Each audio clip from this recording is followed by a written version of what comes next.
wonderful home with two dedicated and loving parents, and one of 5 brothers and sisters. A home where we as children were the focus of my parents' lives, where we regularly attended church, 2 Christian parents who did not drink, they did not smoke, there was no gambling, there was no physical abuse or fighting in the home. That basically, I was a normal person. I wasn't some guy hanging out at bars or a bum. I wasn't a pervert in the sense that, you know, people look at somebody and say, I know there's something wrong with them, and just tell. I mean, I was essentially a normal person. I had good friends. I lived a normal life, except for this one small but very potent and very destructive segment of it that I kept very secret, very close to myself, and didn't let anybody know about it.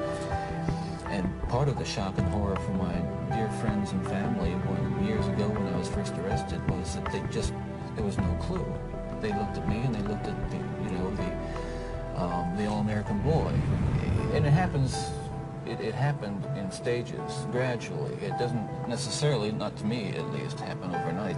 My experience with, let's say, pornography generally, but with pornography that deals on a violent level with the sexuality, is that once you become addicted to it, and I look at this as a kind of addiction.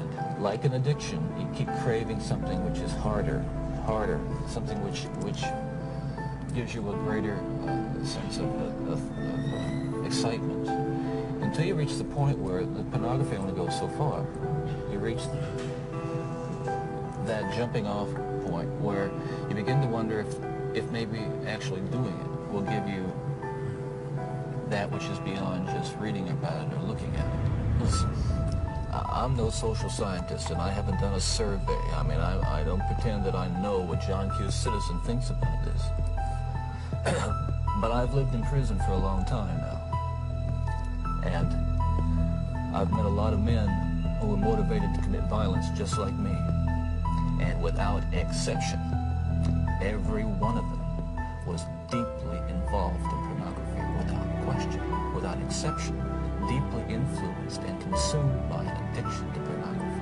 There's no question about it. The FBI's own study on serial homicide shows that the most common interest among serial killers is pornography. Those of us who have been so much influenced by violence in the media, in particular pornographic violence, are not some kinds of inherent monsters.